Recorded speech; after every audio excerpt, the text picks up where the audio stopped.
Салтанаттуу күн бүгүн саламдашып алайын. Сабакка даяр болсоңор, сабакты баштап алайын. Балдар, маанайыңар, ден соолугуңар жакшыбы? Азаматсыңар? Анда эмесе, бүгүнкү биздин өтө турган жаңы темабыз 9 май жеңиш майрамы, сабактын максаттары. 9 май улуу жеңиш күнү жөнүндө маалымат алабыз. Ырды көркөм окууга жана түшүнгөнүн айтып берүүгө үйрөнөбүз. Улуу жеңишти алып келген ата-энелери бизге ар дайым тазим кылууга жана улууну урматтоого тарбияланабыз. Балдар, өткөн сабакта биз сулуу май жөнүндө маалыматтарды алып, ырларды жаттаганбыз. Ырларыңарды уктум, азаматсыңар. Эми кыскача тест жүргүзүп алсак. Биринчи суроо: эмгекчилердин эл аралык майрамы качан? А-сы 1-май, Б-сы 5-май, В 3-март. Азаматсыңар. 1-май. Экинчи суроо: улуу жеңиш майрамы кайсы жылдан бери белгиленип келет? А-сы 1941 жылдан, Б-сы 1945 жылдан, В-сы 1948 жылдан. Азаматсыңар балдар. 1945 жылдан. Үчүнчү суроо: 5-май кандай күн болуп эсептелет? А-сы энелердин күнү, Б-сы Кыргыз Республикасынын Конституция күнү, В-сы улуу жеңиш күнү. Эгерде Б вариантын тандаган болсоңор, туура таптыңар. 5-май Кыргыз Республикасынын Конституция күнү. Май айы майрамдарга бай ай. Демекчи, биз өткөн сабакта көптөгөн майрамдар жөнүндө таанышканбыз. Ошолордун ичинен бүгүн биз 9-май жеңиш майрамын өтөбүз. Алгач 9-май жөнүндө кыскача түшүнүктөрдү эске салып алсак. 9-май жеңиш майрамы Совет элинин эң ыйык, эң улуу майрамы. Анткени бул күнгө жетүү үчүн Совет эли 27 миллион адамынан ажыраган. Бул күн Совет элинин 4 жылга созулган эң оор, эң кайгылуу улуу ата мекендик согуштагы фашисттик Германиянын үстүнөн жеңишке жетишкен күн.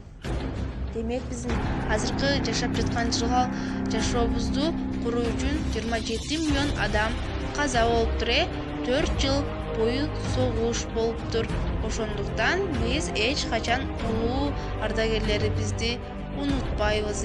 Силердин дагы чоң атаңар, таятаңар же силер жашаган аймакта согушка катышкан ардагерлер барбы?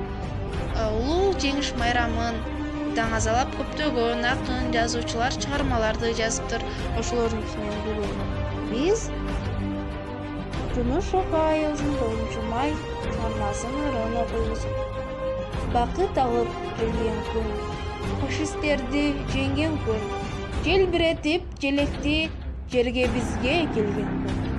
Ушул күнү дүйнөгө улуу тынчтык орногон, унутулбайт эч качан улуу жерин коргогон. Кыргын салып согушта кызыл аскер жеңди деп, кылкылдашат майрамда кызыл туулар желбиреп. Ырдын маанисын түшүндүңөрбү балдар?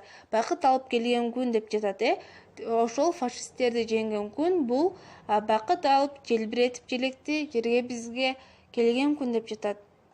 Ошол жеңишке жетишкен күн дүйнөгө тынчтык орнойт. Ошондуктан эч качан унутулбайт деп жатат улуу согуш ардагерлерин. Кийинки ыр жеңиш майрамы Жусуев агайыбызга таандык. Жаз келгенде жадырап, жашыл тартат жан жагым. Күтө берем келсе деп улуу жеңиш майрамын.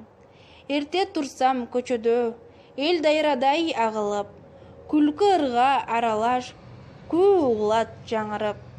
Чоң атама кубандым, чоң майрамга камынган, көкүрөгүн толтуруп, көп медалын тагынган.